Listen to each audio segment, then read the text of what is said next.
parfait, on va pouvoir commencer ce live dans les bonnes conditions.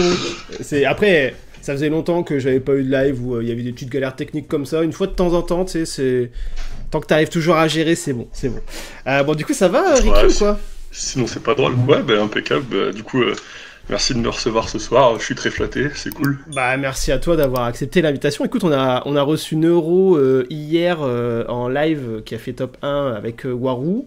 Ouais. Et puis, toi, t'es quand même un fervent suiveur, follower de la chaîne depuis les tout débuts.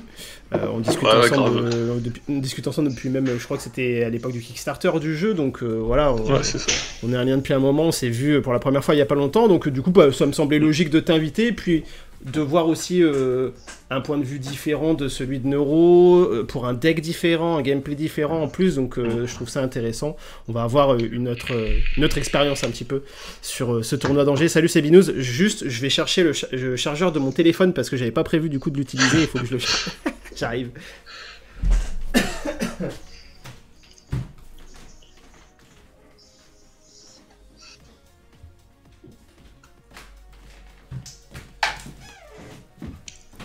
C'est good.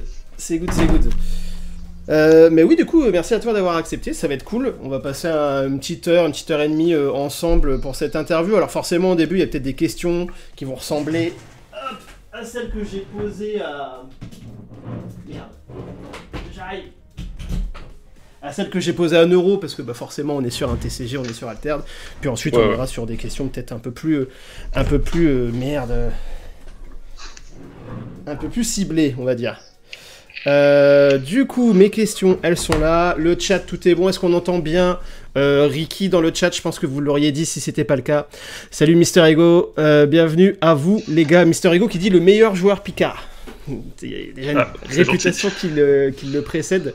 Mais oui, du coup, on s'était vu pour la première fois sur Abbeville au tournoi Magic Rev, c'est ça? C'est ça. Et dans lequel tu avais fini premier. Et d'ailleurs, c'est à ce tournoi-là que tu m'avais conseillé de jouer Fen pour Angers, ce que j'ai fait. Et encore merci, parce que vraiment, ça m'a sauvé. J'aurais pas su quoi jouer sinon. Avec grand plaisir. Et du coup, on va commencer l'interview. J'ai quelques questions à te poser, mais il y a des choses qui vont venir aussi naturellement. Dans le chat, n'hésitez pas, si vous avez des questions à poser à Ricky, n'hésitez pas à les poser dans le chat, même si je les vois pas sur le coup. J'y reviendrai juste après, il y a pas de souci. Du coup, avant de commencer l'interview, est-ce que tu peux te présenter?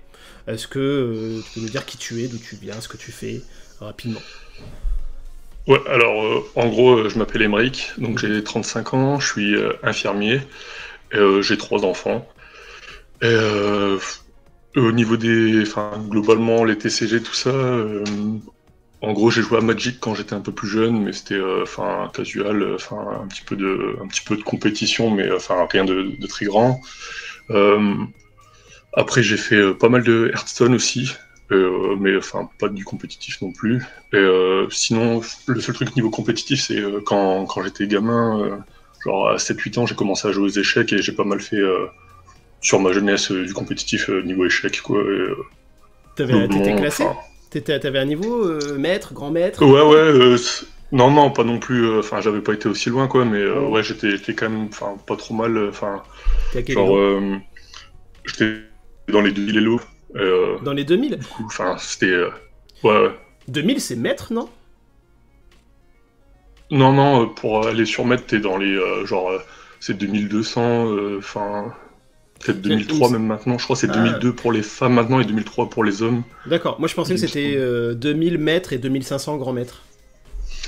Non, après peut-être que ça a changé depuis. Les dernières compétitions, au niveau des échecs, j'avais peut-être 17 ans, 18 ans, un truc comme ça, quoi. Ok. Donc, ok. Bon, en tout cas, ça commence à dater maintenant. 2000 Elo, bon gros niveau aux échecs quand même. Ouais, j'étais quand même assez chaud quand j'étais plus jeune, ouais. On te la fait pas aux échecs, quoi. Ok. Ouais, maintenant, je dois être un peu rouillé. Ouais, mais il y a des trucs qui s'oublient pas. Tu connais encore quelques ouvertures. Ouais, quand même, ouais. Ouais. Et du coup, oui, est-ce que parce que justement, j'allais te demander à quel TCG tu as joué, mais du coup, compétitivement, c'est vraiment Altered où, à part les échecs, vraiment, tu te lances à fond et tu t'investis à fond. C'est ça, parce que après, L'année dernière, j'avais commencé parce qu'en fait, on est une bande de potes, du même âge, pareil avec des gamins, tout ça, et on s'était dit, en gros, on fait un roulement pour euh, pour se forcer parce qu'on a chacun notre vie, chacun notre taf, les travaux dans la maison, enfin voilà tout le truc quoi. Et du coup, on s'est dit, allez, pour être sûr de pas se perdre de vue, on fait un roulement. Chaque mois, en fait, on fait un vendredi et chacun son tour. Il y en a un qui accueille et tout. Et en fait, au début, on s'était dit, on va tester de faire des jeux, tout ça. Et au final, on était resté sur, on avait tous repris Magic en fait. Mhm. Et, euh, et à un moment donné, en fait, on s'est même relancé un peu. Enfin, on a fait 2-3 tournois en mode standard et tout pour être tout ça au même niveau avec les nouvelles cartes, tout ça. Et après, par rapport à ça, on a entendu parler d'Alterd et on a tous été hype par le truc et on s'est dit, bah, on voulait tous reprendre sur un jeu au même niveau, c'est le truc idéal, quoi. Et, Ouais, sur un jeu qui se lance, donc, pour nous, c'est comme ça. Ok. C'est ça. Et du coup, vous en avez entendu parler comment d'Alterd? C'était pendant le Kickstarter? C'était avant, après? Ouais, non, c'était avant, ça devait être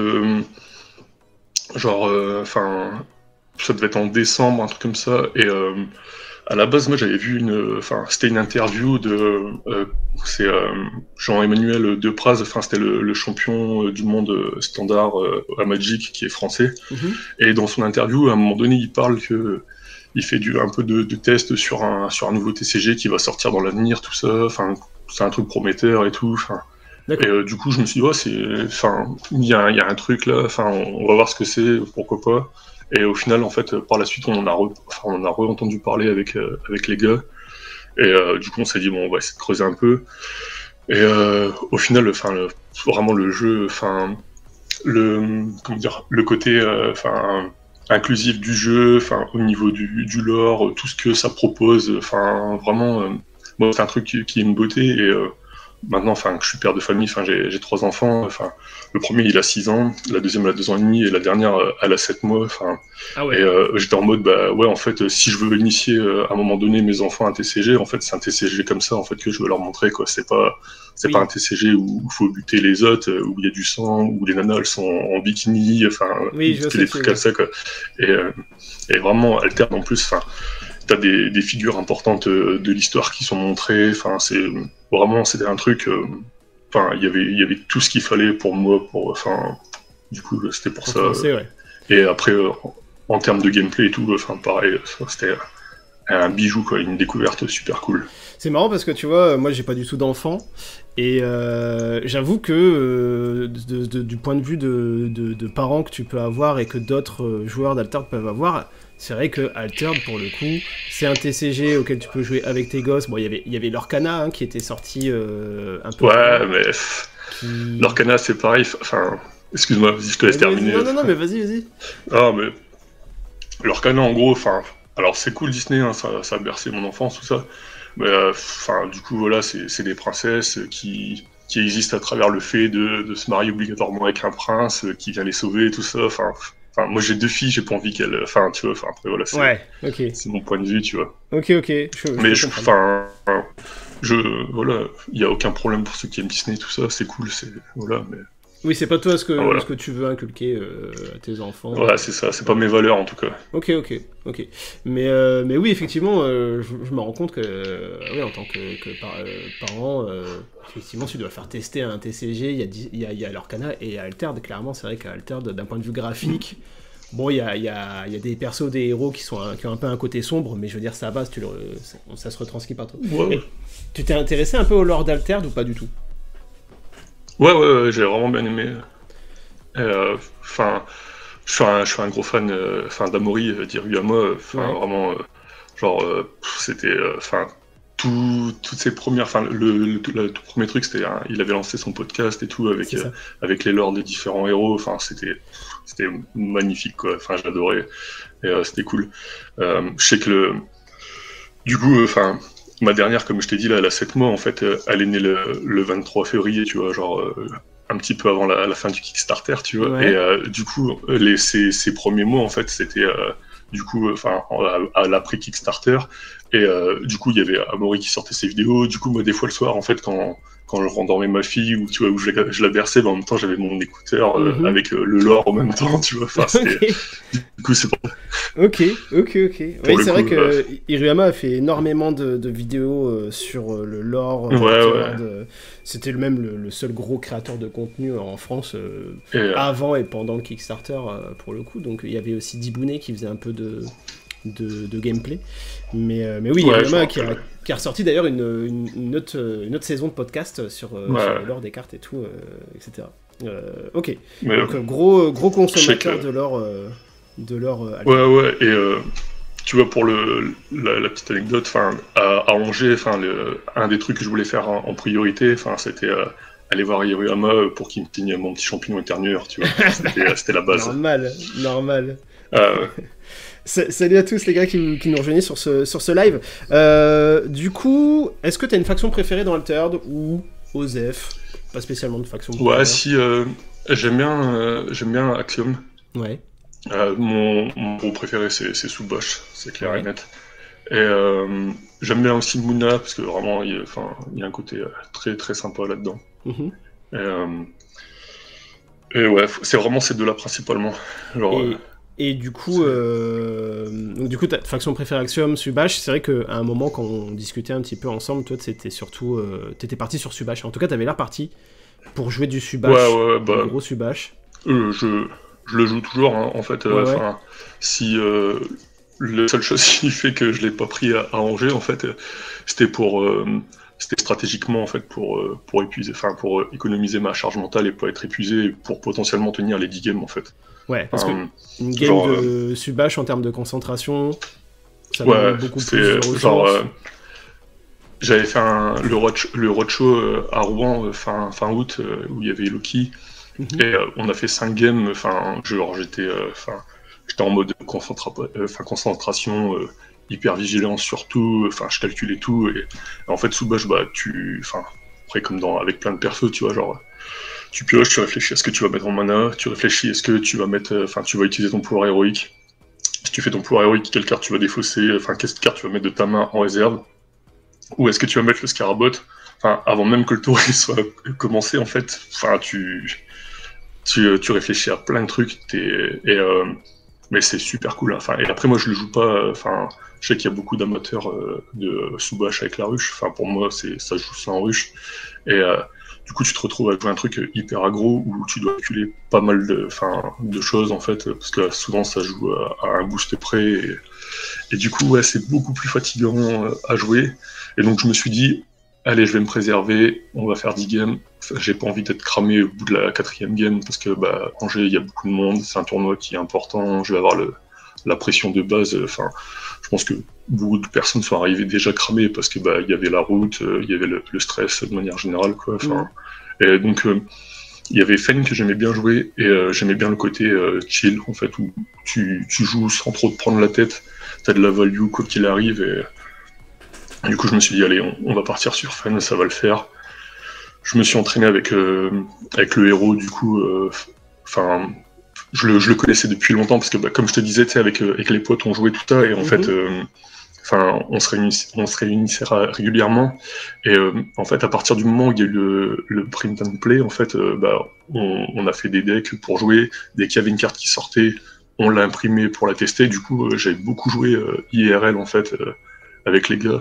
Il y en a même avec certains où on pouvait se voir plus souvent que une fois par mois et tout, et du coup on arrivait à vraiment à faire des games régulièrement, ce qui fait que il y a quelques persos, quelques héros qui me sont chers comme ça, que je joue depuis du coup pas mal de temps, et pareil, du coup, pour trouver les uniques, ça a été rapide pour moi parce que mes decklists, elles étaient déjà quasiment toutes faites.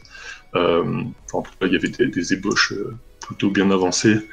Et du coup, j'avais genre au moins 2 decks sûrs qui étaient prêts à être compétitifs, un minimum compétitif en tout cas. Ok, ouais, donc c'est un truc que t'as vraiment travaillé en amont, Trace par Fen, et après, limite, t'as pu profiter d'avoir fait tout ce travail en amont pour choper des uniques rapidement et avoir directement ton plan de jeu et commencer à bien piloter. C'est ça. Quoi. Ok, cool, intéressant. Donc en fait, le choix de Fen par rapport à ce bash, c'est fait surtout pour te préserver mentalement et te dire faut que je réussisse à enchaîner les 10 parties, voire plus si je me qualifie. Ouais, c'est ça. Ok.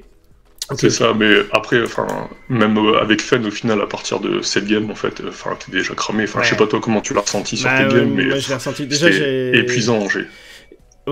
Jusqu'à la 5e, franchement, c'était bien. J'arrivais à rester focus et tout. J'avais pas trop mangé le midi, tu vois. Justement, je m'étais pris un truc pas trop lourd pour pouvoir, tu vois. Et à partir de la 6e, j'ai senti, tu sais, le coup où... Ou des moments, tu sais, tu fais des plays et tu dis « Oh putain, j'ai joué ça, mais sans avoir calculé ça à l'avance. » Et finalement, tu fais « Bon, ça va, je m'en sors quand même. » Mais tu sais, tu sens que ton cerveau, il est moins vigilant, tu vois. Ça, c'est clair. Où elle est ma lucidité, quoi. C'est clair. Alors, salut à tous, salut à Toons, salut Scolopante, salut Caleb, bienvenue à vous. Ah, il y a Poison ou Antidote sur le live, les gars. Poison ou Antidote. Alors, j'en profite pour faire le petit instant auto-promo et puis ensuite on repart sur l'interview.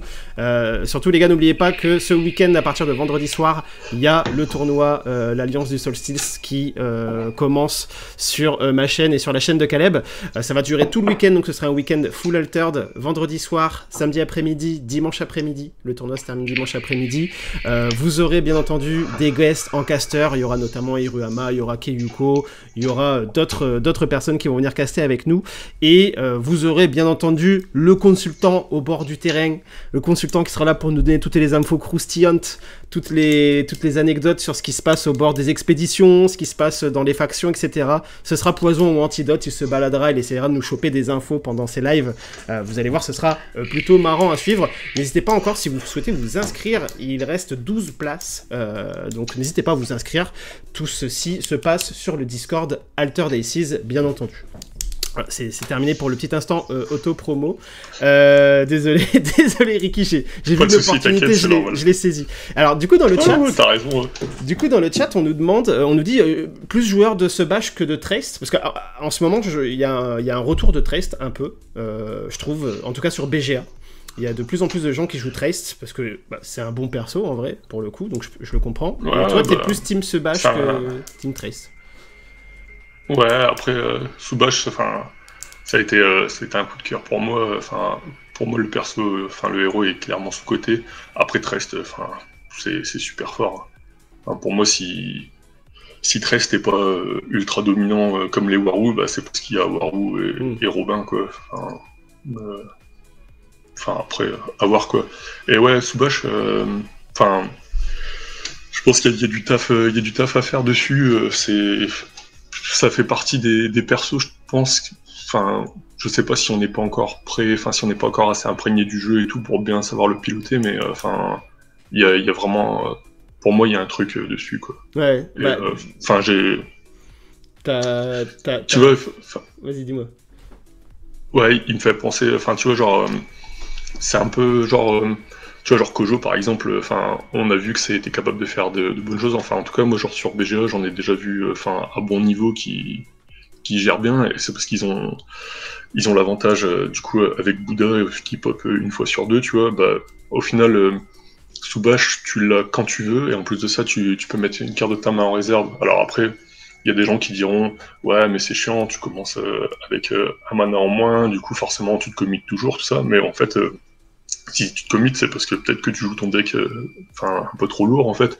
Et si tu as un deck qui est équilibré en fonction de, avec une façon de jouer agressive en fait, normalement tu te commites pas tout le temps et t'es pas toujours le premier à finir ton tour, quoi. Ouais, après bien sûr faut jouer les decklists en fonction aussi de ça.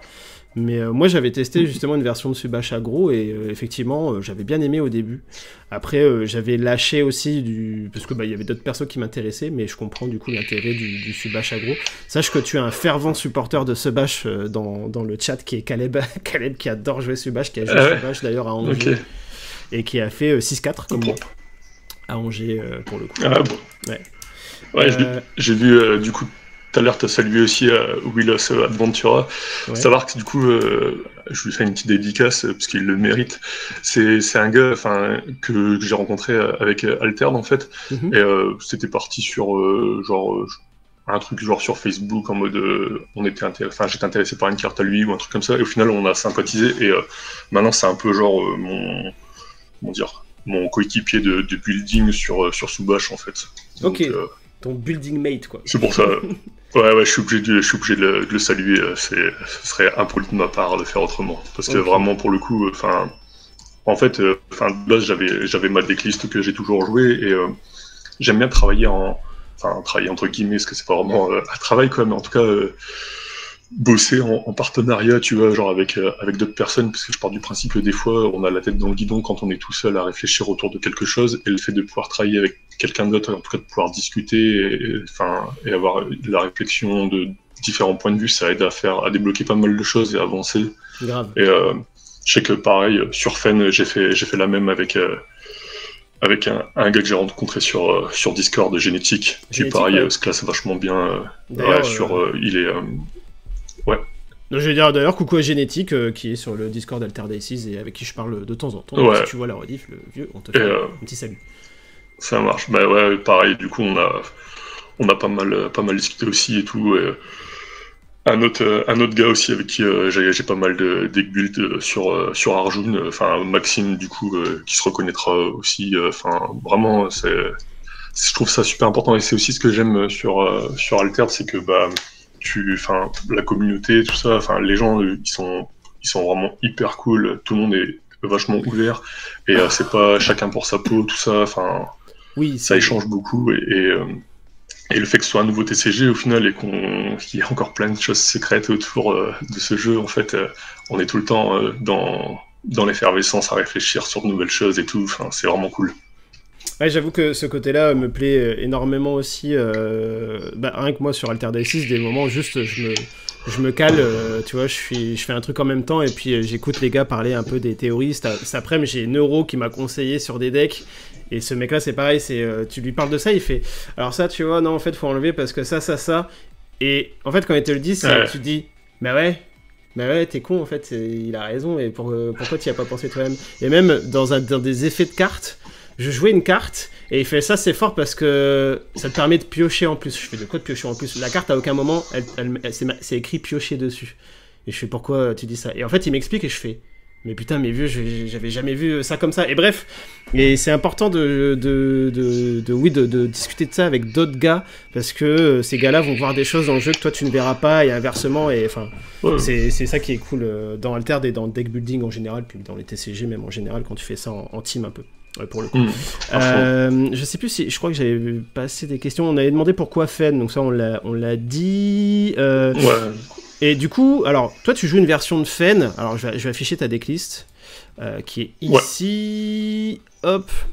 Tu joues une version de Fen qui est un peu qui n'est pas une version Fen Control comme on a pu voir. Tu joues une version de Fen, on va dire un peu plus mid-range peut-être, qui joue pas mal sur les cartes qui vont s'ancrer. Si j'ai bien compris. Il y a un mec j'avais posté ma decklist sur le Discord de Rouen. Ouais. Et il y a un mec, je sais plus son pseudo, désolé. Il m'avait dit c'est marrant. Comment faire du Moona dans Lyra? Et je lui dis ouais, c'est ça. Et en fait, ce qui s'est passé, c'est que du coup, j'avais chopé des uniques qui apportaient de l'ancrage et tout, et j'ai essayé de valoriser ça au mieux. Et aussi, c'était par rapport à la méta, la méta, entre guillemets. En fait, j'ai joué un peu sur BGA à partir du moment où c'était disponible. Je sais plus exactement, je crois que c'était le 18 septembre, un truc comme ça. Là-bas, c'était censé être le 13 et ça a été décalé un petit peu. Et donc, j'ai joué en partie normale. Après, très vite, j'ai vu qu'il y avait l'arène. Et du coup, j'ai joué avec Fen, et au final, j'ai fait plusieurs essais, et je suis monté assez rapidement dans le top de l'arène. À un moment donné, j'étais genre 11e, je suis resté toujours à peu près entre 11 et 13e, et une game sur deux, c'était soit Sigismar, soit Warou. J'avais tout le temps que ça. Et je trouvais que en termes de gameplay, c'était beaucoup plus avantageux en fait de jouer sur l'ancrage que de jouer des spells en fait. Parce que là, par exemple, quand tu es sur une version spell où tu as le entraînement magique qui va te coûter 1, bah moi je préférais carrément par exemple jouer un héros de papier pour 1 et avoir un body en tout cas, enfin plutôt que de juste faire un sort qui va me faire piocher. Alors même si c'est vrai que c'est fort, c'est cool. Hein. Mais et pareil, tu vois, genre le zoo, bah, je préférais rentrer des Kodama par exemple qui peuvent ancrer. Non seulement tu peux les jouer depuis ta réserve, du coup pour 2 c'est une 3-3-3, c'est vraiment fort, mais en plus ça te permet d'ancrer les trucs importants. Donc et au final, enfin, c'est un peu la decklist la meilleure que j'ai trouvée en fait pour jouer contre Ordis. Donc, après, ça a bien marché pour le coup parce qu'effectivement, t'as fait 9-1, t'es passé en top 16 et t'as perdu contre un autre Fen qui jouait un peu plus contre le festival. Par contre, pour le coup, pour avoir joué contre toi, c'est vrai que tes 3 uniques, elles sont goldées. Hein. Franchement, c'est des uniques elles sont magnifiques. En fait, elles sont très stables, tes uniques. Elles n'ont pas de contrepartie. Ouais, c'est ça. En fait, j'en ai une qui est vraiment broken, enfin, genre c'est une pépite quoi, et j'en ai 2 qui sont fortes et stables en fait. Ouais. Et c'était vraiment la stabilité, enfin que je recherchais parce que Fen, enfin c'est Lyra quoi, c'est pas forcément le truc le plus stable. Alors du coup, je voulais vraiment un truc où j'ai pas besoin de faire un lancer de dés ou pas besoin de me défausser d'une carte de ma main ou quoi. Enfin, je voulais un truc voilà, enfin. Pas besoin de chercher 36 000 lignes sur la carte, quoi. Genre ça fait ça et puis c'est tout, quoi. Ouais. Mais ouais, toutes tes cartes, donc, du coup, ont un effet d'ancrage. Il y en a 2 qui ont un effet d'ancrage au crépuscule, c'est ça? Au crépuscule, ouais. Vous ancrez une carte, et une qui a un effet d'ancrage quand une carte quitte la réserve. C'est ça. C'est ça. Donc vraiment, moi je suis déjà tombé sur toi, sur BGA, où il me cale gentiment une de ses uniques qui ancre au crépuscule et une autre de ses uniques qui ancre au crépuscule. Et je fais oh le salaud. Qu'est-ce qu'il est en train de me faire? Et en fait, les 2 uniques s'ancrent et tu restes toujours avec 2 cartes à la fin du tour. C'est ça. Et... T'as 2 cartes qui sont éternelles. C'est ça, t'as 2 cartes qui sont éternelles. Après, t'as juste à poser des cartes en surplus par au-dessus. Et franchement, quand c'est en place, c'est très très fort. Donc oui, en fait, c'est surtout... T'es parti sur cette version-là plutôt qu'une version contrôle, tout simplement parce que tu trouvais que c'était meilleur contre Waru et Sigismar. Ouais, c'est ça. Est-ce qu'il y a d'autres raisons ou juste pour ça? Par exemple, ouais, non, si, principalement c'était vraiment par rapport au match-up qui pour moi dominait la méta, donc c'était Sigismar et Waru par rapport à ce que je voyais sur BGA en fait. Et j'avais même essayé d'autres tests par rapport à la decklist, je me suis dit pourquoi pas mettre des espionnages, je trouvais ça cool mais j'ai retiré.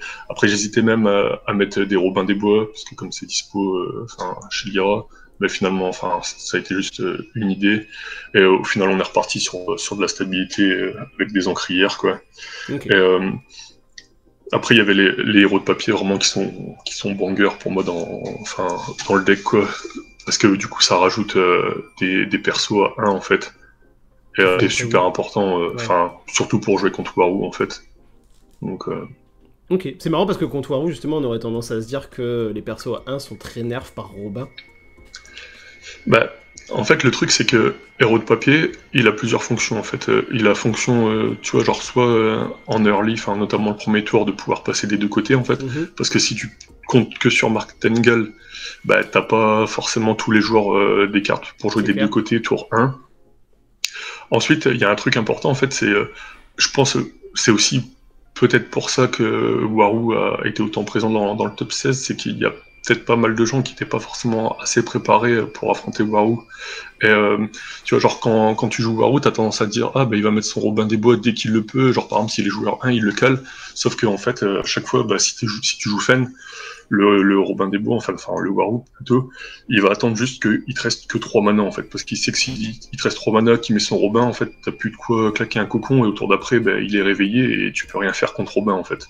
Donc, et en fait, le héros de papier comme Martengale, comme les persos qui te permettent de réduire, enfin les cartes du moins de ta réserve qui réduisent les coûts de mana en fait, ça te permet juste de faire un après vous en fait. Ouais. Comme ça tu lui dis vas-y pose ton Robin, moi en fait derrière j'ai assez de mana pour sortir mon cocon. Okay. Et au bout d'un moment c'est soit il le met pas, enfin et si t'arrives après voilà il y a un monde où par rapport au mana et si t'es premier joueur ça marche pas à tous les coups, mais en tout cas ça sert beaucoup. Et pareil genre Et ce qui est cool, c'est qu'un héros de papier, en fait, quand il est dans la réserve, potentiellement, si jamais il a pas eu de token parce que t'as pu gérer son perso, ou alors il a été dans l'incapacité d'endormir parce que t'étais trop agressif, bah, s'il n'y a pas de token présent, en fait, toi, tu peux juste faire le pouvoir de soutien de ton héros de papier pour mettre un token sur l'expédition qui sera vide, en fait. Ok. Donc, ça marchait bien. Ok. Et, pareil, le fait d'ancrer tout ça, d'ancrer tes persos en jeu avec ceux de la réserve, c'est gratos, ça prend pas la taxe, tout ça. Enfin, c'était un truc qui me plaisait bien et qui marchait bien, enfin qui marche bien. Quand je jouais sur BGA, en tout cas, ça cartonnait assez. Et du coup, pour D-Setup, le Warou, juste avec 3 cocons, ça posait pas de problème, enfin, c'était... Bah, ça dépend. Si après, tu sais, ça reste un TCG, la pioche, la chance, tout ça.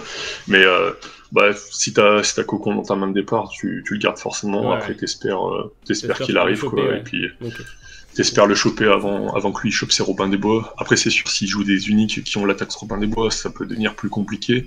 Mais après, un Warou, bah voilà, faut être agressif avec lui dès le début si tu peux.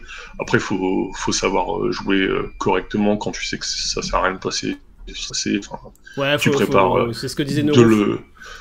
Faut savoir laisser gagner des moments pour et le D-setup. Ouais. Pour toi te resetup et ensuite repasser. Bah, j'ai mon chat qui ouvre la porte, mais ça va. Pour ensuite repasser derrière, etc. Ouais, c'est ça. Enfin, moi, je sais que sur des tours comme ça où je sais que j'arriverai pas à combattre sur les XP, bah, j'essaye de voir si je peux pas essayer de gérer pour ancrer une aloe vera sans qu'elle prenne un entraînement à l'esprit d'équipe, tu vois. Et puis, enfin, après, voilà, c'est. Oui, après, c'est à force quand tu es habitué à jouer contre un que ça se fait, quoi. Et Mais vraiment, enfin, je r'insiste sur le fait que, enfin, pour moi, Warou, enfin. J'ai l'impression que les gens n'étaient pas prêts, tu vois. Et petit bémol, petite déception surtout pour les joueurs de Teija, tu vois. Genre, je me dis pourquoi, parce que tu sais, on reparlait du truc là, les joueurs de Warou, ils mettent pas leur Robin des Bois direct en premier truc, ils attendent que t'aies plus assez de mana pour le gérer en fait. Et à partir du moment où où les joueurs de Warou, ils se disent, en face le mec qui joue Teija, il va soit jouer Moisson de Mana, soit il va jouer Cocon, et que du coup, il cale son Robin des Bois quand le gars il a 3 mana. En fait, moi, j'aurais espéré voir, tu vois, des éruptions de mana dans les decklists de Teija, pour que les mecs ils calent leur éruption de mana à 3, quoi. Là, dans le chat, pour moi, c'était des trucs obligatoires. Dans le chat, t'as Poison ou Antidote qui peut témoigner. Je lui ai fait une decklist Teija avec 3 éruptions de mana en rare. Ah, c'est la base. Il a traumatisé un Warou avec. Le mec lui a posé Robin des Bois, il a fait éruption de mana. Le mec a fait OK. Propre. Tour d'après, il pose son deuxième Robin des Bois, il lui refait éruption de mana. Le mec fait « Oh non, mais d'accord ». Et à partir de là, le mec, il avait tilt, il avait give up dans sa tête. Pour le coup, t'as quand même accès à des super removals. Alors ok, ça fugace, tout ça, mais t'as Moisson de Mana, t'as Cocon d'étoffe, t'as Éruption de Mana, c'est... Et puis, je me dis, dans un monde où tu joues Muna, le deck, il a de la rampe, quoi. Tu peux jouer Petit Jean, t'as Prairie Prolifique, Éruption de Mana, pour moi, c'est évident. Après, j'avoue que moi là je suis sur du Teija et je suis plus sur Petit Jean Éruption de Mana. Je joue pas de. Ouais. Tu joues pas Prairie Prolifique ? Non. Bah, pour moi, après, encore une fois, ça n'engage que moi. Hein. Genre, la meilleure carte du 7-1, tu vois.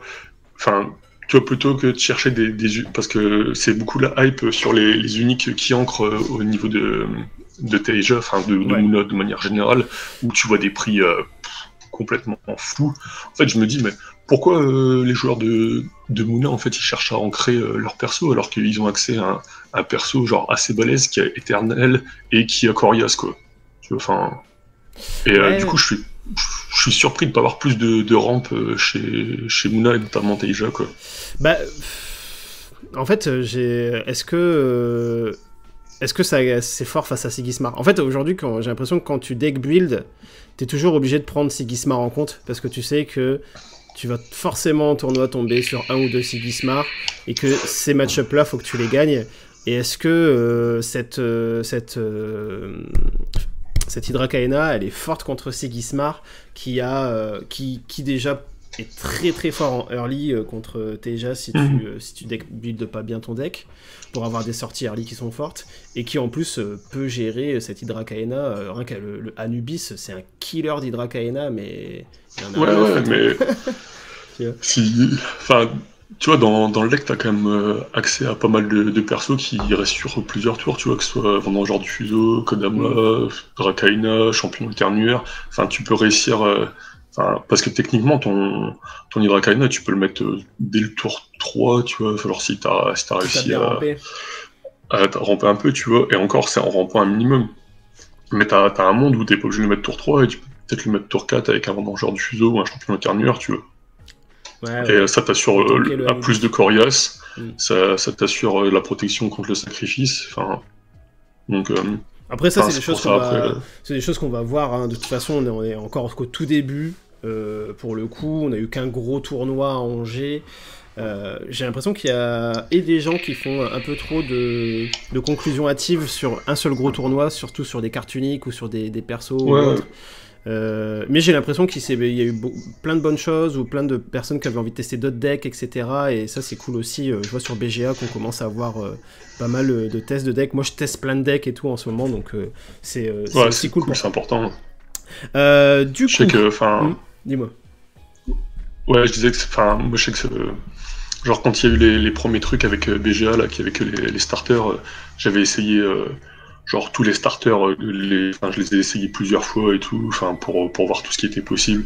Pareil quand il y a eu Exaltert, j'ai testé tous les trucs possibles avec tous les deck builds les plus farfelus, tout ça. Je voulais vraiment essayer de voir avoir la vision la plus globale possible. Et c'est vraiment cool parce que il y a tellement de possibilités, c'est un truc de malade. Justement, toi, quand tu deck build, moi j'ai posé la question à Neuro. Lui, quand il deck build, il aime bien, forcément, il prend en compte la méta actuelle. Donc, déjà, je pense qu'aujourd'hui, quand on deck build, on est obligé de prendre en compte Sigismar pour n'importe quel deck. Faut pas non plus se mettre des barrières en se disant Sigismar. Mais faut quand même le prendre en compte, tu vois. Genre, Sigismar.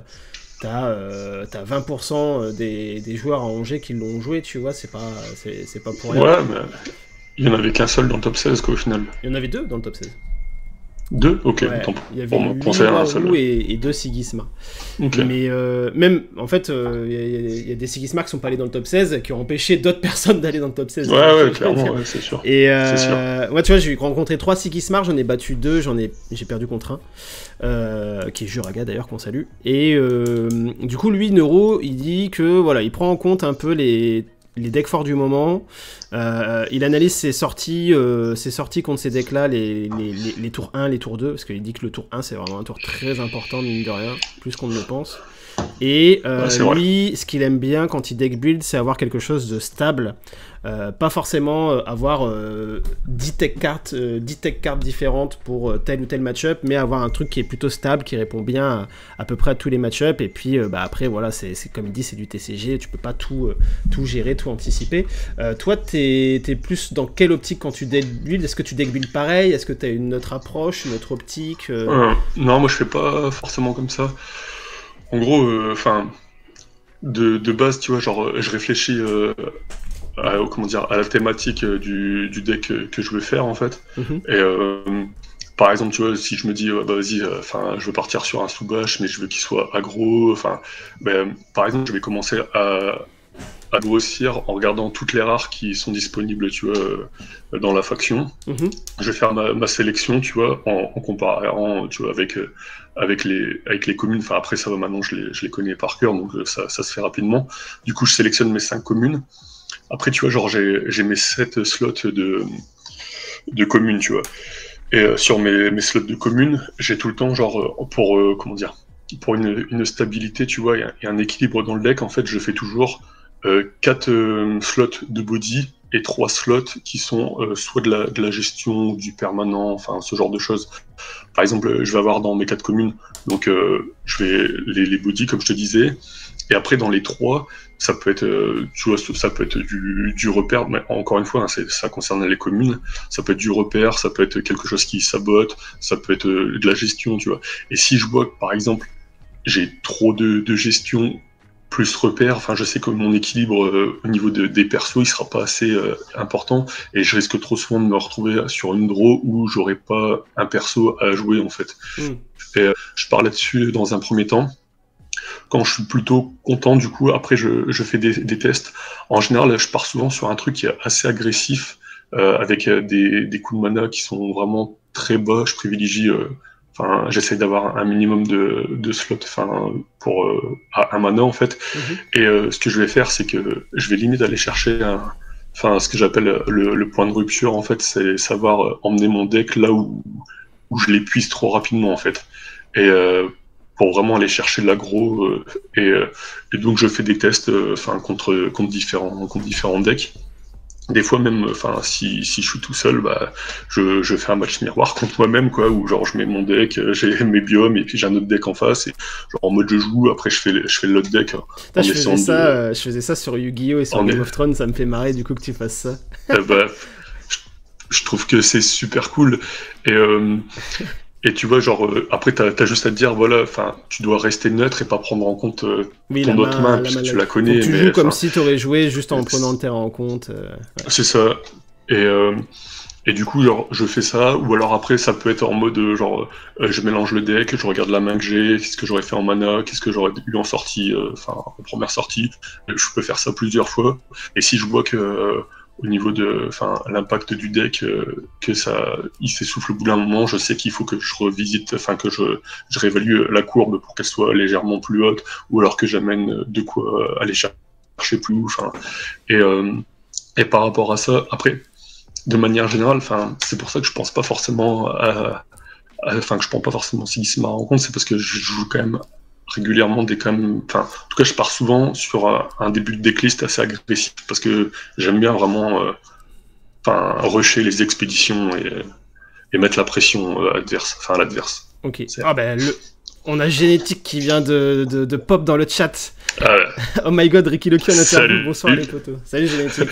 On a parlé de toi juste avant. Alors du coup, ouais, je t'ai salué parce que j'ai dit quand même que tu faisais partie de mon deck building et tout, qu'on avait pas mal discuté, que tu m'avais apporté des conseils, et qu'à plusieurs reprises tu m'avais aidé à débloquer des réflexions, et, enfin, que j'avais par rapport au deck où je me trouvais bloqué et tout. Enfin.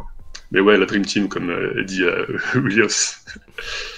Et du coup, Génétique et Willos, vous avez fait quoi un peu à Angers? Je crois que Génétique, on s'était vu, tu m'avais dit un peu où est-ce que t'en étais, mais je connais pas Willos. Willos, il était à Angers, Willos? Ou pas? Ouais. Du coup, Willos, je suis curieux d'avoir ton score. Génétique 7-3, 7-3, voilà. Willis 7-3 avec ce match. Oh là. Bien joué, les gars, bien joué. Après, ouais, ils sont chauds. Ah bah, oui, ils sont chauds, et enfin, et il y a où en vrai, enfin, on refait Angers, tu vois, là, et enfin, avec les mêmes decklists, juste, enfin, ça tourne, et finalement, bah, on a Willos et Génétique qui, eux, tapent du 9-1, et c'est moi qui me retrouve dans la situation où je fais 7-3 ou même 6-4, tu vois. Ouais, enfin, ouais. Ça reste du hasard et tout, et il y a plein de bons joueurs, et c'est ça qui est cool.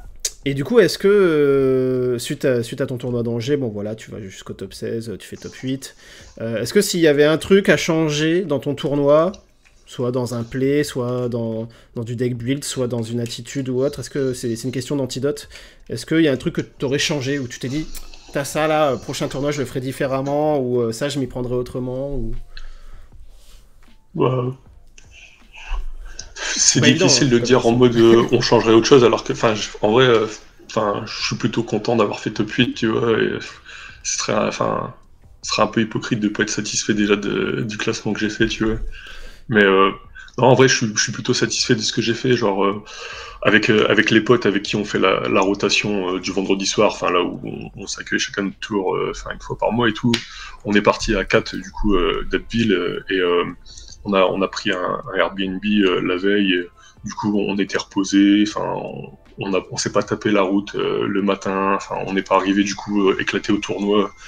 J'avais pris la blinde de barres de céréales, enfin des trucs genre des compotes à boire, tout ça, enfin j'ai pas trop mangé non plus le midi également comme t'as fait, et du coup ça fait que c'était pas trop mal. J'essaie d'aller prendre l'air entre chaque game et tout, enfin en vrai je pense que, enfin, Je suis plutôt satisfait de ce que j'ai fait. Enfin, je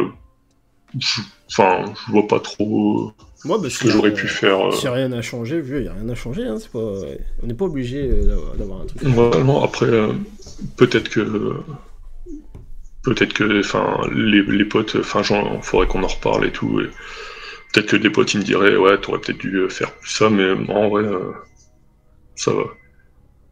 Globalement, je suis plutôt satisfait. T'as fait le débrief un peu de ton tournoi? Vous avez fait le débrief un peu entre vous ou non, pas spécialement? Non, parce que ça a été, pas compliqué, mais en fait, ça a été quand même assez fatigant le tournoi, parce que au final, moi ça s'est terminé, il était genre, je crois 10h, 10h30, un truc comme ça. Avec les potes, on a été manger un bout parce qu'on avait vraiment faim. Et le temps de prendre la route, tout ça, de rentrer, il était genre un bon 2h30.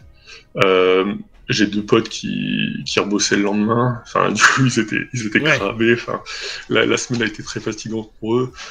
Moi, du coup, je suis infirmier, donc je bosse en 12 heures. Donc, ça fait qu'en moyenne, je bosse 3 jours par semaine.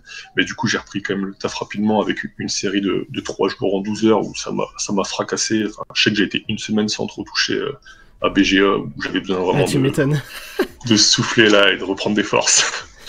et après, ouais, non, c'était surtout, en fait, c'était pas forcément de débrief là. Ce qui m'a vraiment hype, en fait, c'était de voir un peu ce qui a été joué au niveau de la méta et tout, de voir les Waroo aussi, et ça m'a vraiment envie de deck build et tout, enfin, d'essayer d'aller chercher le petit truc pas exploré, en fait.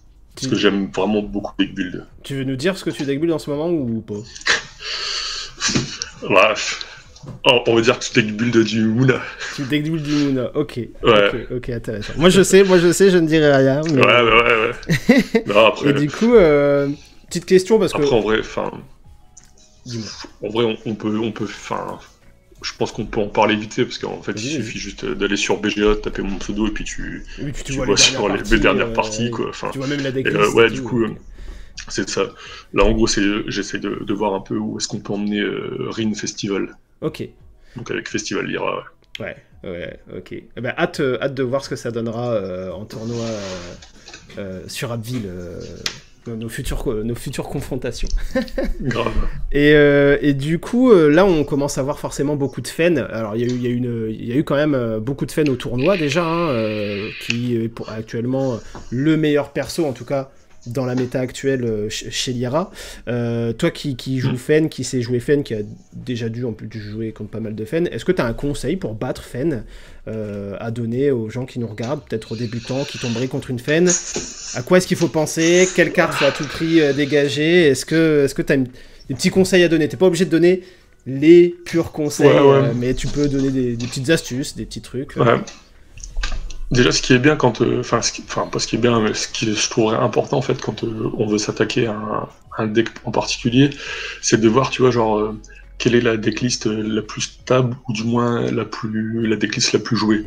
À partir de là, tu regardes les statistiques en fait. Et par exemple, une decklist de Fen, en général, les biomes où Fen est le mieux, c'est la montagne. Et après derrière, Fen elle souffre plus facilement du biome forêt et du biome hill, même s'il y a du Cernunnos qui est joué, tu vois. À partir du moment où tu sais que Cernunnos il est passé, derrière tu sais qu'il y a potentiellement les Anansi, mais tu sais qu'il y a plus facilement des faiblesses sur le biome hill. Et en fait, le biome hill, il est surtout compensé par la présence d'Aloe Vera. Et aussi, ouais, si tu laisses Aloe Vera en jeu, c'est un monstre. C'est fini. Tout à l'heure, j'ai joué contre un Fen ou un TJ, je sais plus. Contre un Fen, et en fait, je lui ai direct dégagé son Aloe Vera quand il me l'a posé. En fait, je l'ai bait. On était tour 2, donc 4 de mana. C'est moi qui commençais à jouer. Je joue une martingale. Il me joue son Aloe Vera, il l'ancre parce qu'elle était en réserve. Donc justement, j'ai dit, vas-y, je vais le laisser ancrer son Aloe Vera. Il l'ancre. Il a pris Cocon d'étoffe.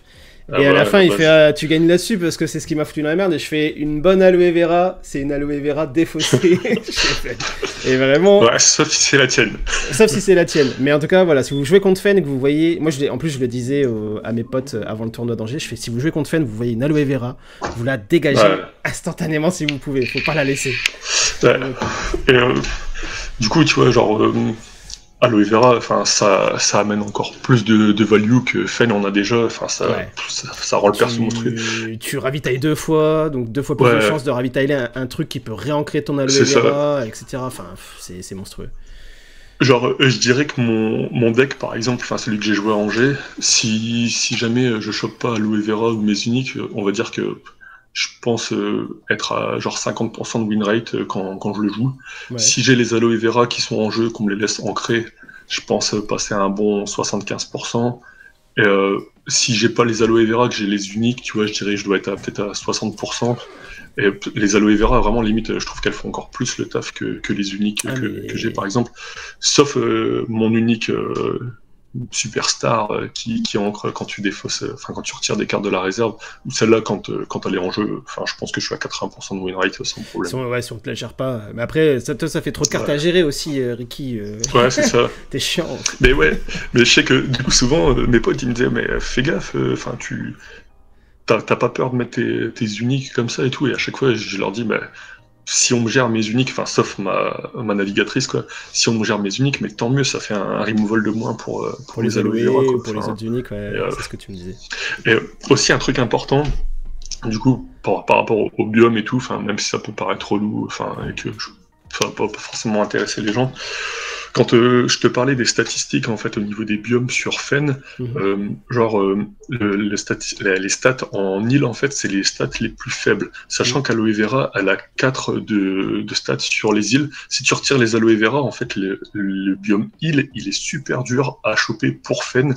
Donc si toi en fait t'arrives à lock le monobiome île d'une Fen, tu sais que c'est un côté qui passera jamais en fait. Enfin ça c'est clair. Tu arrives à toujours avoir de la présence dessus, à avoir une carte ancrée ou à mettre des stats dessus. Ouais, ou même à chaque tour tu sais que ça va être compliqué pour lui et que c'est pas forcément le biome sur lequel il va être le plus à l'aise ou sur lequel il va aller partir le plus naturellement possible. Okay. Si toi tu arrives vraiment à lock sur ce côté-là, tu sais que plus facilement à un moment donné tu vas réussir à passer des deux côtés en fait. Okay. Et mais ça marche ça marche pas mal sur les monobiomes. Ok, ouais, sur le monobiome île. Même sur le forêt, du coup, c'est pas trop mal. Et du coup, la gestion des biomes, et notamment des monobiomes, ça fait tellement le taf sur Alterne. J'avoue que ça pourrait être un sujet que Caleb ou moi on pourrait aborder. Et du coup, qu'est-ce que tu penses un peu de la méta actuelle ? C'est une question que j'ai posée aussi à Neuro. Qu'est-ce que tu penses de la méta actuelle ? Est-ce que tu penses que c'est assez équilibré ? Est-ce que tu aimerais que ça bouge un peu ? Est-ce que tu penses que ça va bouger dans les semaines et mois à venir ? Ouais, pour moi ça va bouger. En gros, bah voilà, il y a Waru qui est ultra dominant. Je pense que en fait il y a eu une hype et une contre-hype sur le personnage. Genre dès le début avec le tournoi des Exaltes, c'était Waru qui était ultra présent, du coup tout le monde s'est dit en mode genre waouh, Waru c'est trop fort et tout. Peut-être que beaucoup de gros tryharders, de mecs qui étaient hyper investis sur le jeu se sont direct lancés sur Waru et sont restés dessus. Après les gens ils avaient un peu peur de ça, pour eux c'était vraiment genre le truc trop fort. Après, il y a eu une contre-hype en mode Waru, l'objet démoniaque, le truc à battre, Waru finalement c'est nul, ça se fait éclater par d'autres persos et tout. Et ce qui fait que les gens, en fait, ils ont beaucoup parlé de Waru, mais ils ne se sont pas forcément préparés à Waru, en fait. Et je pense que au fur et à mesure des tournois, au fur et à mesure de l'expérience de jeu des personnes, Waru, ça va être toute la sphère autour de Waru, ça va se dédramatiser et les gens vont être mieux préparés à ils réussiront à l'affronter sans problème. C'est juste que on parle quand même d'un TCG qui est tout nouveau, tout récent, et faut qu'on apprenne à le dompter, quoi, et à jouer contre. Donc pour moi, ce sera pas, enfin, ça va pas, enfin, ce sera toujours parce que c'est un super deck, hein. Enfin, Warou, c'est équilibré tout ça. Après, je trouve ça un peu. Le Warou Agro que Neuro a sorti, Warou Agro, c'est vraiment. C'est vénère, hein. C'est vénère, hein. Ouais, c'est surtout quand tu fais les gars du monolithe plus Espionneur 10, enfin, ça ramène du contrôle, de l'agressivité, enfin, il y a vraiment, enfin, il y a vraiment des trucs cool à faire. Mais. Du coup, ouais, à voir, je suis pas sûr que ça reste le seul deck genre hyper pété, parce que pour moi vraiment quand les gens ils sauront vraiment jouer contre, ce sera toujours fort, mais pas insurmontable comme on peut avoir l'impression que ça l'est maintenant, quoi. Ouais.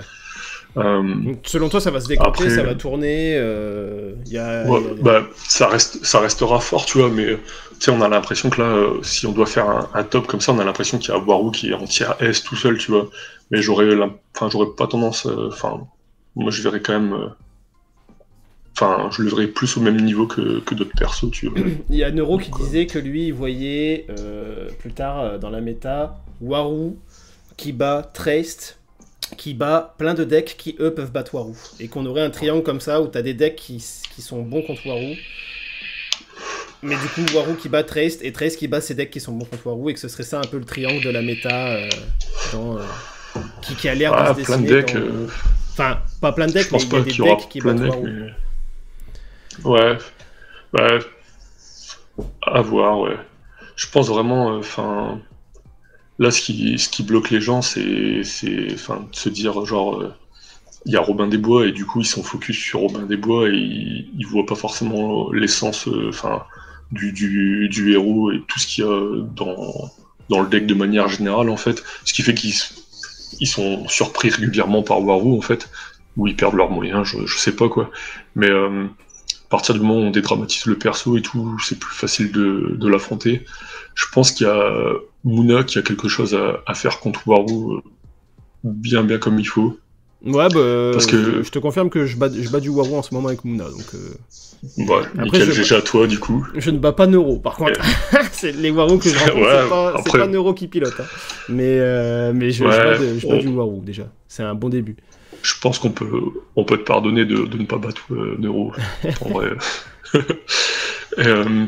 Mais ouais, je pense vraiment qu'il y a un truc à faire et que Teija, comme on a pu en parler tout à l'heure, ça n'a pas été... pas Teija forcément, mais en tout cas Moona, ça n'a pas été deck build de la manière la plus optique. Ouais. Donc on verra. Après, là, on est encore sur le début. Les gens, ils vont tester, ils vont sortir de nouvelles choses et tout. Et peut-être qu'à partir du moment où les gens ils joueront un peu plus de removal dans leur deck et que du coup ils auront plus peur de Robin des Bois, ils arriveront à trouver d'autres choses qui fait vraiment le taf, quoi. Ok. Et du coup, j'avais une autre question aussi que j'avais aussi posée à Neuro. Qu'est-ce que tu penses un peu de l'impact des uniques dans Altered, que ça a dans un deck ou même dans un tournoi ou autre, surtout qu'en ce moment, j'avoue que au niveau des prix des uniques, c'est n'importe quoi. Vraiment, on voit des trucs là. On en parlait cet après-midi sur le Discord d'Alter Decis. Il y a des gens qui mettent des uniques à des prix, tu dis, mais vieux, ça vaut pas ce prix-là, quoi. ça vaut pas ce prix-là du tout. Et il y a un peu, j'ai l'impression, un FOMO où il y a beaucoup de joueurs. Du coup, il y a très peu d'uniques disponibles. Je pense qu'il y a beaucoup de gens qui gardent des uniques qu'ils ne jouent pas, en se disant peut-être que si ce deck-là sort et tout, machin, voilà, ça peut être utile. Et du coup... il n'y a pas assez d'uniques il n'y a pas assez d'offres d'uniques de bonnes uniques par rapport à la demande, et que ça crée un petit peu une sensation de FOMO sur je cherche telle unique avec telle compétence, je l'ai enfin trouvé, faut à tout prix que je l'achète, peu importe le prix, tu vois, ça crée un truc comme ça. Qu'est-ce que Je suis tout à fait d'accord avec toi. Okay. Clairement, t'as tout à fait raison. Après, je pense que si on parle dans un premier temps de l'impact des uniques, comme je te l'ai dit tout à l'heure, moi mon Win Knight, il explose quand j'ai ma meilleure unique, tu vois. Forcément ça joue, tu vois. Après, le truc c'est que j'ai pas mon unique à chaque game, tu vois. Genre, sur Angers, je sais pas, j'ai dû genre sur les 12 matchs que j'ai fait, genre ma navigatrice, j'ai dû la sortir genre 3 fois, tu vois, peut-être 4. Du coup, ça fait pas tout non est-ce que c'est ça? Alors c'est super cool quand tu l'as, mais est-ce que ça vaut le coup de claquer des sommes de... Ouais, non, moi, franchement... j'ai vu des trucs, j'ai vu des uniques à 500, 600 balles. Moi, en fait, c'est ce que je dis aux gars, quand bien même l'unique c'est la plus pétée qui existe sur Terre, est-ce que ça vaut cette somme pour avoir une carte que tu as une chance de ne jamais choper de la partie, tu vois ce que je veux dire, genre, Ouais. Après, c'est clair que si tu la chopes et que tu l'as, bah, t'es bien content.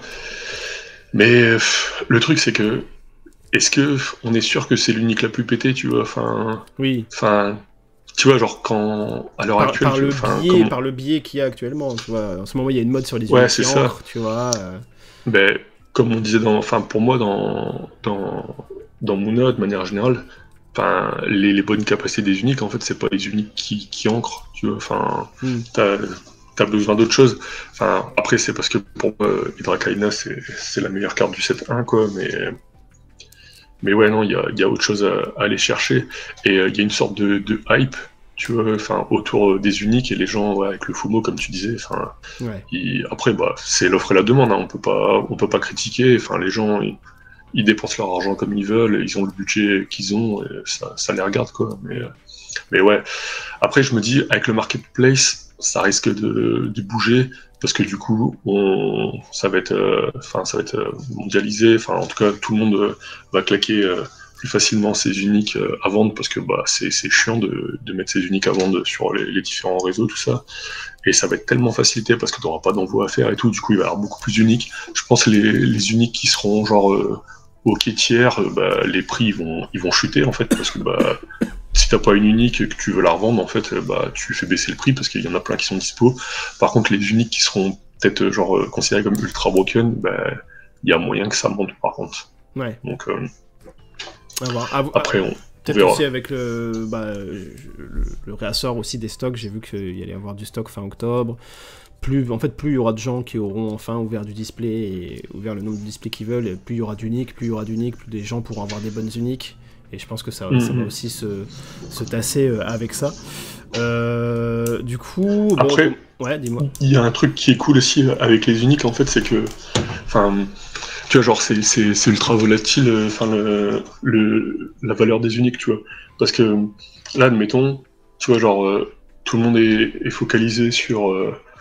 tout le monde met estime que c'est 500 balles une unique qui fait que quand tu poses un perso, tu peux en créer un autre perso qui coûte 3 au moins et tout. Seulement, on a vu que, bah, au final, cette stratégie-là, chez Moona, elle est pas forcément payante parce qu'on n'a pas vu en tout cas, moi, j'ai pas vu de deck Moona dans le top 16 avec ce genre d'unique, tu vois, pourtant, il y en avait de présents. Et si ça se trouve, là, genre dans quelques jours, il y a un deck avec une nouvelle mécanique qui va sortir, tu vois, que ce soit un Arjun ou genre un Rin ou même un Teija, mais qui utilise une autre mécanique sur les uniques.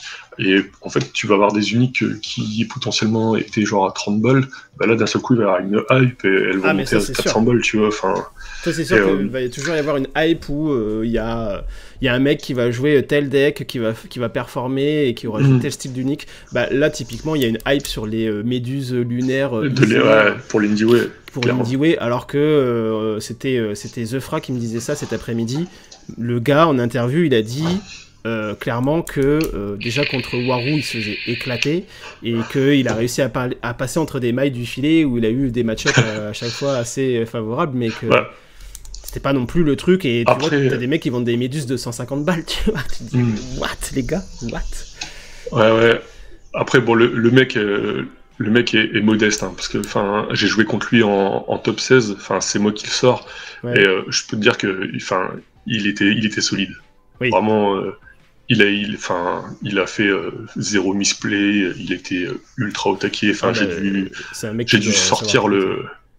Ouais, vraiment, je sais que, j'étais ultra fier de moi de l'avoir battu, j'ai fait une game parfaite aussi, vraiment, ultra focus, et parce qu'il m'a obligé à sortir le grand jeu tellement, il était vraiment solide, donc c'est pour ça. Ok, il a lancé une hype, il se fait éclater contre Waru, tout ça, mais le mec, en vrai, il a pas volé son top 16 parce qu'il était vraiment beau.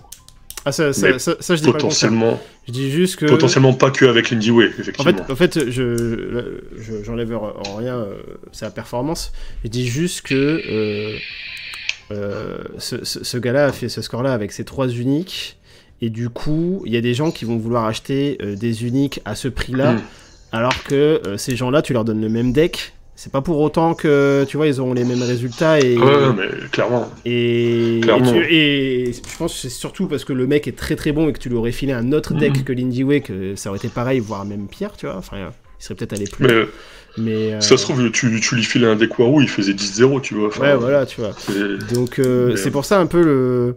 J'ai l'impression que les gens ont du mal un peu à relativiser aussi ce qui se passe. J'espère que ça va s'atténuer aussi avec le temps. Et après, effectivement, parce qu'à la base, c'est pour ça que tu disais ça, et t'as tout à fait raison, c'est que potentiellement, le mec, ses méduses, il les a peut-être achetées 30 balles, et maintenant, elles valent 300 balles juste par rapport à sa perf, quoi. C'est un délire. C'est un délire. Et, et du coup, on commence à arriver un petit peu à la fin de cette interview. Dans le chat, si vous avez des questions à poser, n'hésitez pas, c'est le moment, avant qu'on arrête l'interview. Moi, je voulais savoir s'il y avait un truc que tu devais changer dans Altered, un truc que tu modifierais, que tu ferais peut-être autrement ou autre. Est-ce que tu as une idée en tête ou pas? Il y a un truc avec Robin, en fait, c'est difficile, tu vois, parce qu'en fait, moi, j'aime bien le fait qu'il y ait Robin des Bois dans Warou, que ce soit chiant, tout ça et tout. Mais en fait, tu vois, genre, je trouve que au niveau, ça reste fort, mais c'est jouable, tu vois. Genre, pour moi, c'est pas un truc insurmontable. Mais d'un côté, Robin, c'est pas insurmontable. 2, ça commence à casser les couilles. Mais c'est ça, et en fait, c'est ça que du coup je changerais peut-être, c'est qu'en fait, tu vois, quand tu joues avec tes potes, chill et tout, et que tu fais un tournoi, et en fait, mon pote il fait, voilà, le mec il a sorti Robin, en fait, je pouvais rien faire. Et en fait, c'est même pas en mode, tu vois, genre, quand je perds une game et tout, alors en général, je suis content, tu vois, parce que le mec il m'a montré un truc et tout, c'est vraiment cool. Et puis moi, ça me permet de réfléchir à ce que je peux modifier, ce que je peux revoir sur mon gameplay, tout ça. Et tu vois, c'est un bon moment. C'est voilà, on a gravi les expéditions, tout ça. Et en fait, genre t'as certains gars quand ils prennent un Robin dans la gueule, en fait c'est genre juste ils sont hyper frustrés parce que en fait c'est pas fun comme gameplay, quoi. Tu vois. Et déjà c'est pas fun. Et puis t'as ce côté aussi skill mérite où tu te dis ce que je disais avec Neuro, je me répète, mais en même temps moi c'est ce que je ressens quand j'ai un gars qui me pose un Robin puis un deuxième Robin derrière. Chez le mec en fait il est juste en train de me battre parce que il a posé une carte endormi, et voilà quoi, zéro skill. Enfin vraiment pour moi il y a zéro skill à faire ça pour le coup et du coup moi cette situation là, un Robin ça va, 2 Robins cette situation me frustre quand je me la prends, je l'avoue, j'avoue totalement, et du coup j'avoue que je suis là en mode mais quel mérite il a quoi, il a juste chopé 2 Robins, il les a endormis et c'est terminé. Moi j'avais pas de carte pour les gérer et c'est terminé. Et il y a ce côté là un peu frustrant que moi je comprends totalement et qui je pense pourrait être modifié en fait. En vrai tu changes quelques lignes à la carte et c'est totalement ok, tu vois. Ouais, après c'est vrai que, mais est-ce qu'il n'y a pas un monde où on a la même discussion sur Trest parce qu'il n'y a plus Robin des Bois en fait? Oui, sur Trace qui a ses havres, c'est soit il a ses havres, soit il les a pas. Après, quand Trace il pose son havre, toi ton removal il te coûte pas 1 de plus pour le gérer. Ouais, oui, c'est sûr. Et quand Trace pose son havre, si tu lui sabotes pas mal de choses en réserve, tu peux toujours mieux t'en sortir parce que tu peux toujours continuer de jouer ton jeu, tu vois. Alors que là, le Robin, vraiment, il t'empêche de jouer ton jeu, quoi. En fait, c'est c'est ça qui est frustrant. Après, tu vois, je sais très bien que le jour où je vais faire découvrir Altered à mes enfants, je vais pas les initier avec Warou, c'est clair et net, tu vois. Faut pas ouvrir la boîte de Pandore, tu sais, la boîte au fond dans un carton. Papa, c'est quoi ça? N'ouvre pas. C'est un perso qui aurait dû jamais exister. Tu ouvres, il y a des esprits qui sortent, des trucs, le truc est maudit. Ah, merde. Mais oui, effectivement, il y a Willous qui dit dans le chat que un Trace, dès qu'il touche ses havres, c'est horrible, et je suis d'accord aussi. J'avoue que je suis d'accord là-dessus. Mais je trouve... je suis moins dégoûté quand je perds contre Trace, parce que je m'en suis mangé des Trace qui me sortent.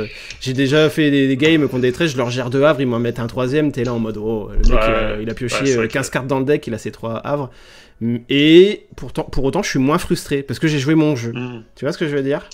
Ouais, après, c'est quand même relou que le mec, pour 1, il te sorte une Amelia, genre en mode 5-5-5, tu vois, enfin... Mais bon. Ou alors qu'il te met un récupérateur action pour 1, et qui t'en enchaîne d'autres et tout, enfin... Mais après, oui, c'est pas le même gameplay. Tu peux jouer des cartes. Au moins, tu peux avoir l'illusion de défendre. Ouais.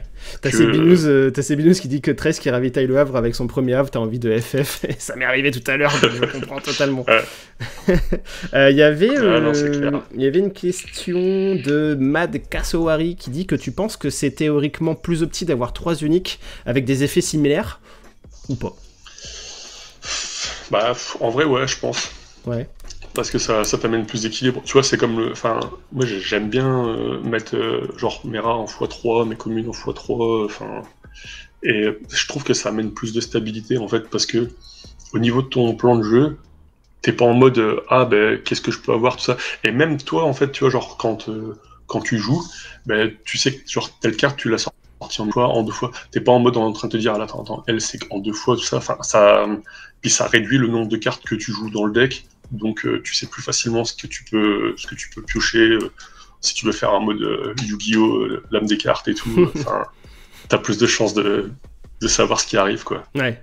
T'as plus de chances de savoir en tout cas le type d'effet qui va arriver.